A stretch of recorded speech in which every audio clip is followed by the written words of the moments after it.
Bridgeport, Connecticut. Several companies are called to a possible house fire in a southwest neighborhood on the afternoon of July 24, 2010.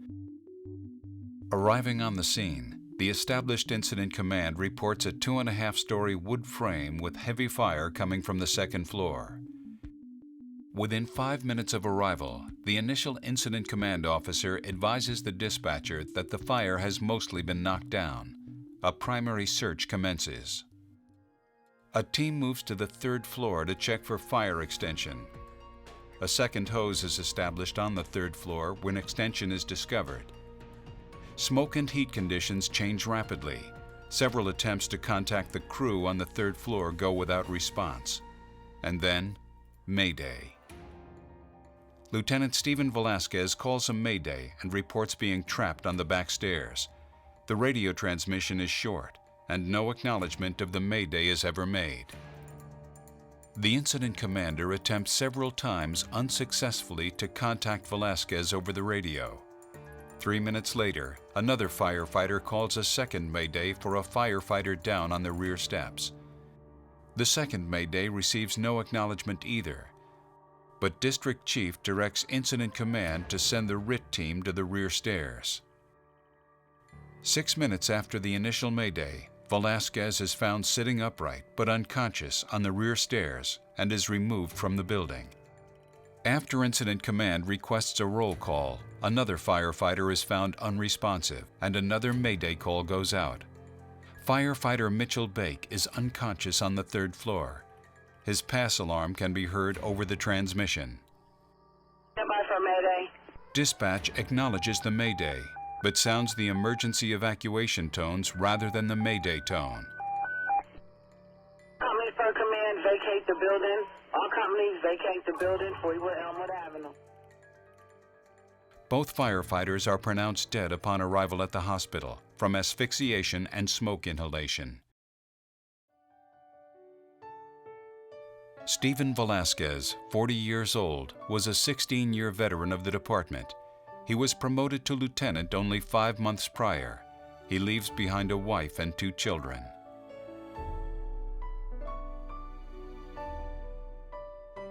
Mitchell Bake, 49, was a husband and father of 3. He joined the department in 2007 and served with Ladder 11 ever since.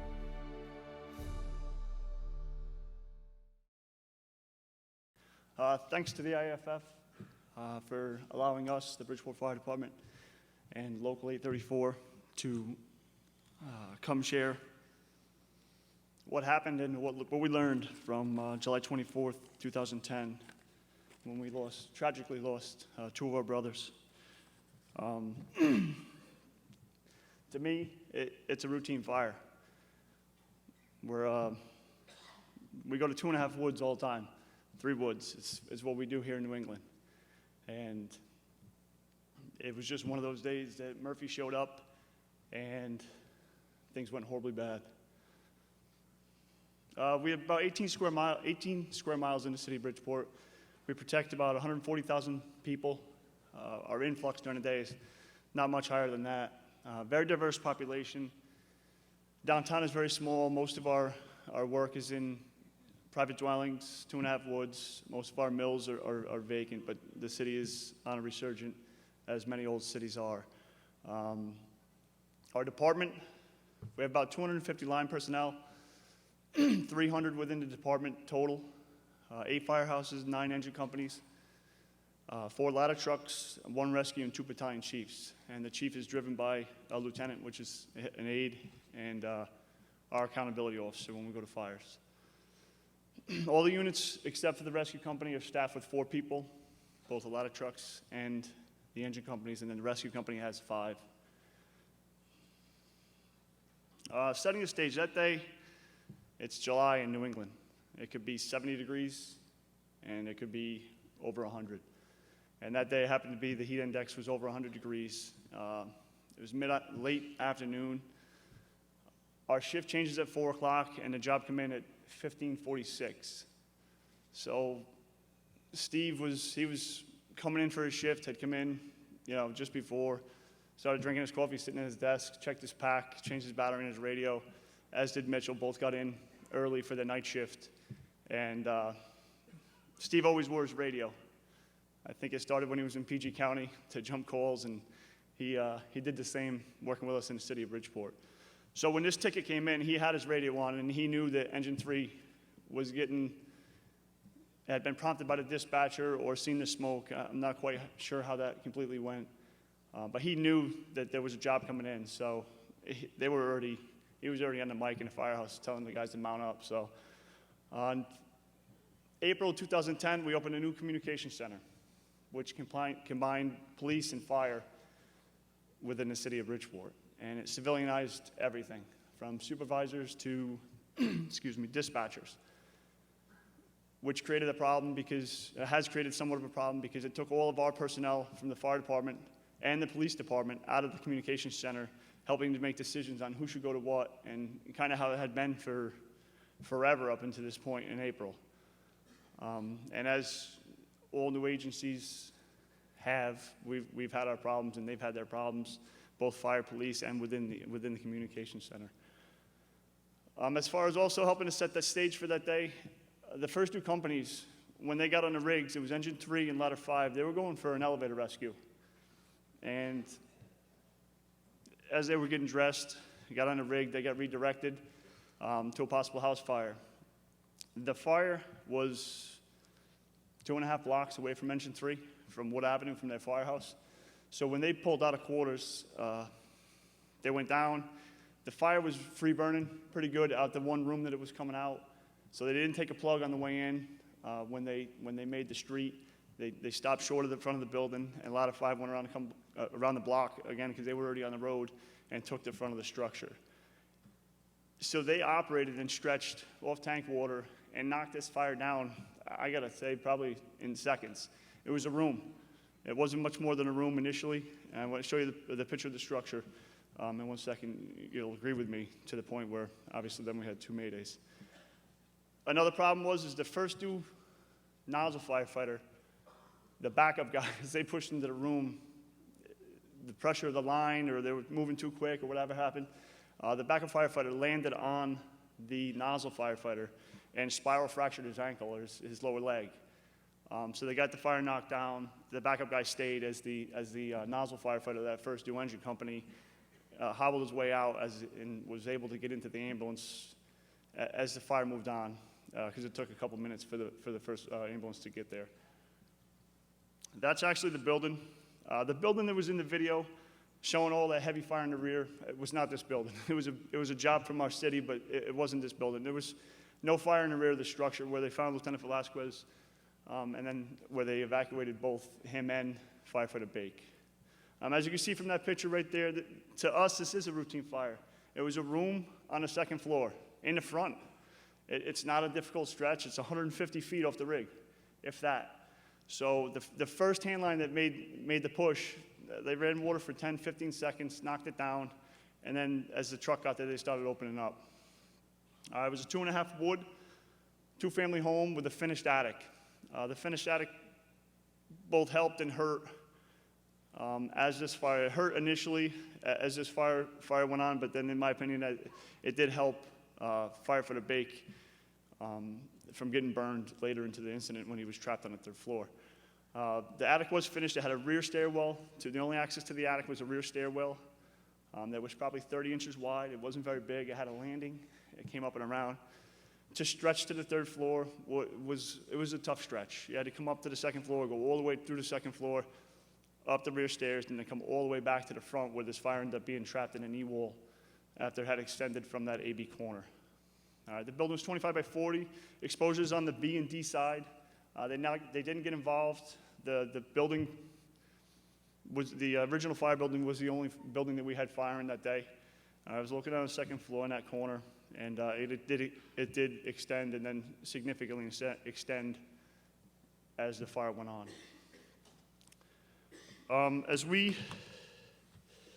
we got a report, obviously OSHA came out first with us. Excuse me, I do have that's not right.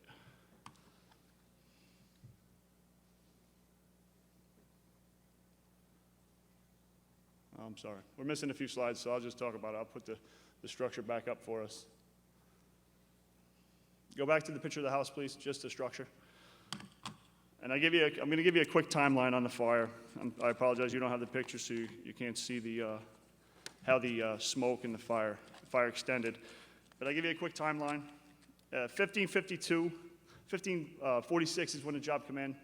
Companies got there real rapidly, within a couple minutes, and started making an attack on the fire in the front, stretched up the front stairwell. 1552,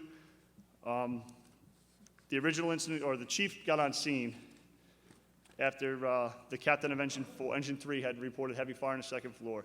When the chief showed up 3 minutes later, the fire was knocked down. He gave a report on the radio that the bulk of the fire was knocked down and that they had some slight extension possibly into the attic space. So that 7 minutes after the initial alarm, the report came back from the battalion chief that the fire was basically, it was out. He didn't put recoil in, but he was giving the dispatcher the heads up and all the incoming companies the heads up that, we got this, we're gonna mop up. And then I put the recoil in a little bit. Ladder 11 arrived probably 2-3 minutes after that. Per our SOP, they committed to the floor above to do a search and to check for extension. It's typical what we're supposed to do. They split into two crews because the truck got blocked out. The first two ladder company had in front of the building. So Lieutenant Velasquez just parked the rig.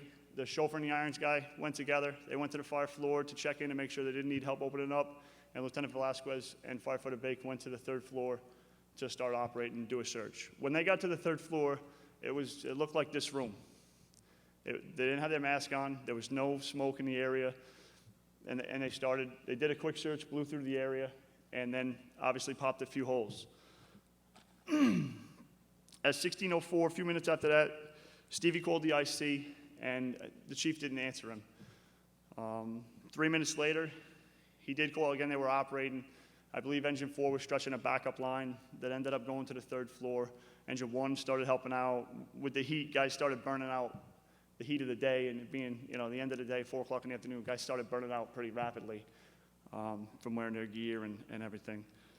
16:07, so 15 minutes after the initial alarm, Lieutenant Velasquez called the battalion chief and advised him that the search was negative and that they did have extension into the third floor in the AB corner and that they were operating. They had a hand line, it was in place, and the Engine 4 officer actually called back.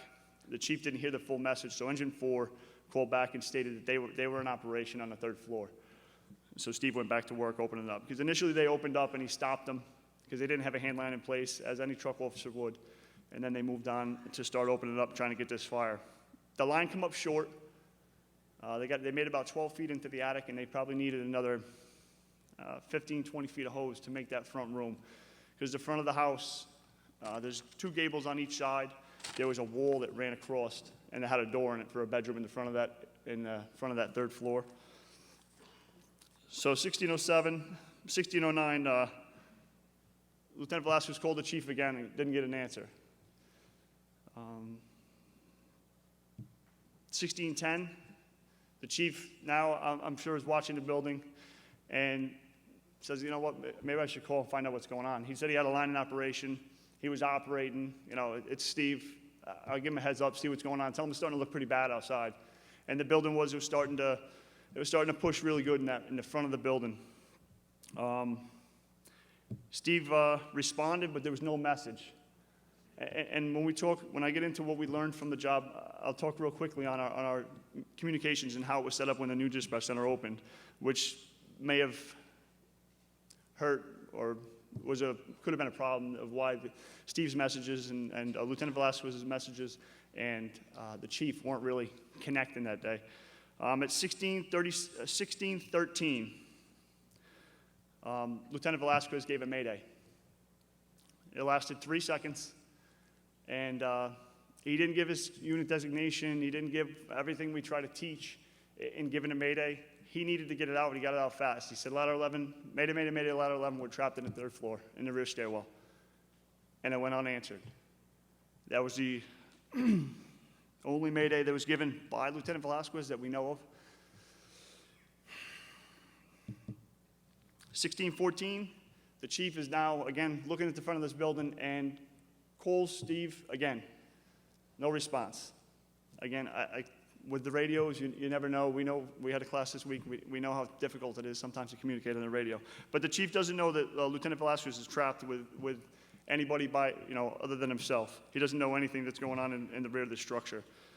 16:15, the chief calls for evacuation of the third floor because the fire it's starting to significantly extend. It's pushing out both the B and the D side, heavy smoke, that brown, just prior to getting ready to light up on us. One of the guys from the rescue calls Lieutenant Velasquez on the radio to tell him he has a significant amount of fire underneath him. Calls him twice. He gets no response. So that firefighter went around. His air was on vibe alert, but he said, let me see if I can make the top of the stairs just to holler to Steve and tell him what's going on in front of him. And when he made that stairwell, so from 1613 to 1617, when he made that stairwell, he found Lieutenant Velasquez sitting in the stairwell with his mask still intact, being brought down. So they ripped his mask off, evacuated him to the rear of the structure. Firefighter Connolly gave 2 Maydays. The first one was reporting the firefighter down in the rear stairwell. The second one was requesting the writ because the guys were spent already from the job, never mind trying to pull Lieutenant Velasquez back down to the rear yard. Let me step back 1 second. We all remember the firefighter from Engine 3 on the nozzle. When he got transported to the hospital, he took the ALS ambulance that was assigned to the scene. When they replaced that ambulance with another bus, it was a BLS bus. So there was no advanced life support for Lieutenant Velasquez on scene. And that ambulance made it to the hospital as a BLS ambulance without an intercept from a paramedic.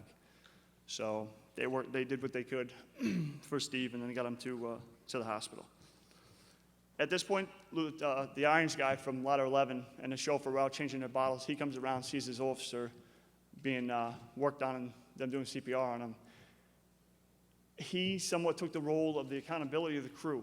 The officer was gone at that point. So Firefighter Hernandez started repeatedly calling and asking members if they had seen Firefighter Bake, the hook and can guy, because Bobby knew that they were together. That's where they were operating, and Mitch wouldn't have left Stevie's side, I can guarantee you.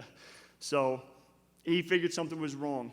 The fire significantly had extended because as soon as we did figure out, we did, as every other fire department does, even though we preach not to do it, we abandoned almost all of our, if not all of our firefighting efforts to put this fire out. So it had continued to do anything but stop. It just extended and extended. Firefighter Hernandez, when he couldn't find Mitch outside, he committed to the rear stairs on his own.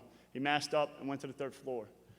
At 16:24, he went back in and found Mitch with his pass device going off on the third floor,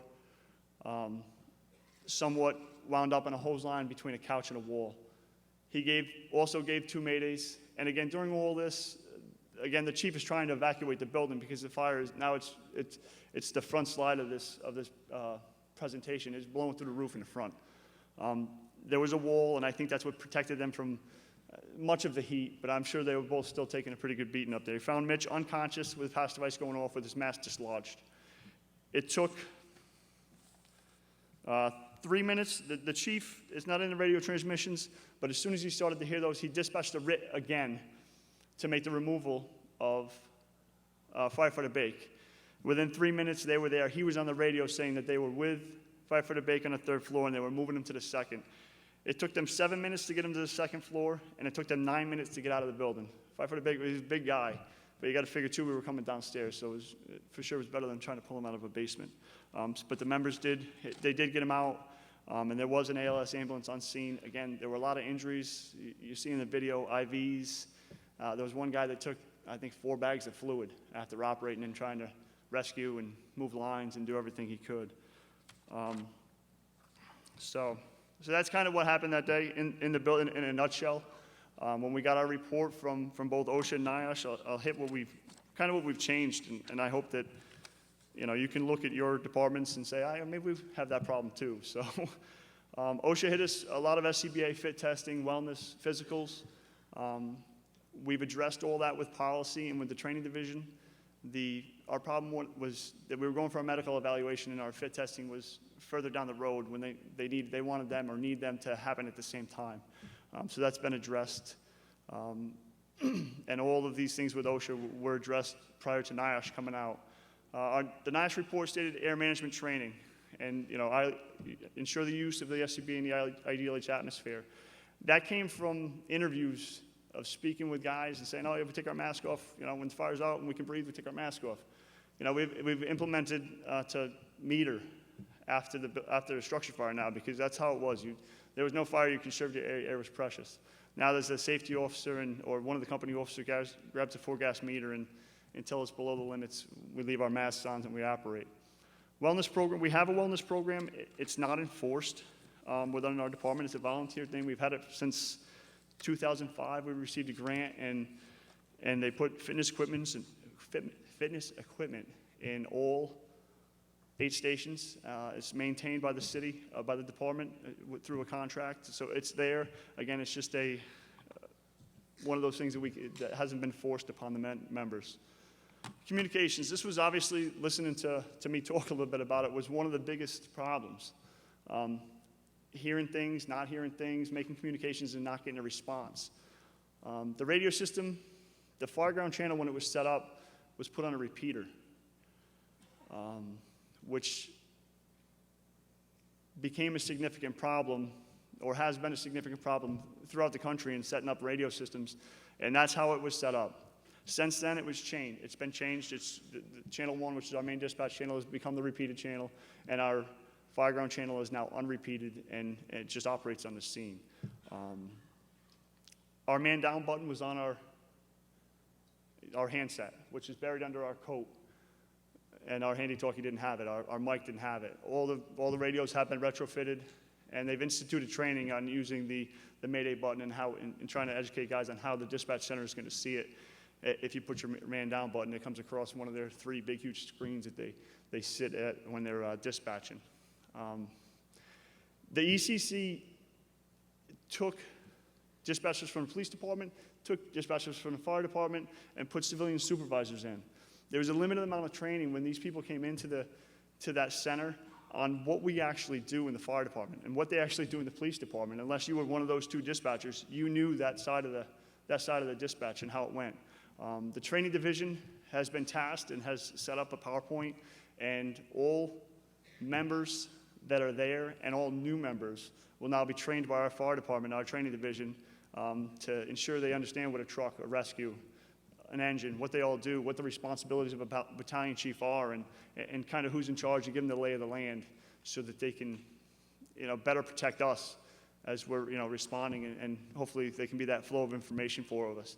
And if something goes wrong and somebody does give a mayday, they know how to react so that they can properly prompt who needs to be prompted if they hear it and we don't. The incident commander carries 2 radios. Oh, he was responsible and carried 2 radios up until this point. Many of the battalion chiefs have changed that. They're still responsible for both channels, but we have a lieutenant that's promoted, that's his driver and the accountability officer. Many of them have switched and hold the handset in their hand, because our radios, whoever keys the mic comes up on a digital screen there. So many of them are just carrying channel 2 at this point and really concentrating on taking care of the members at the fire. And anything he needs done, he'll talk to his aide and have the aide, make sure you call, the UI to get the UI here to cut the power. That's how it's come. Mayday policy has been updated.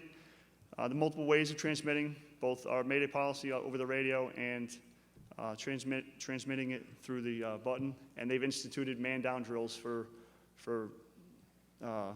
multi-unit drills, for this.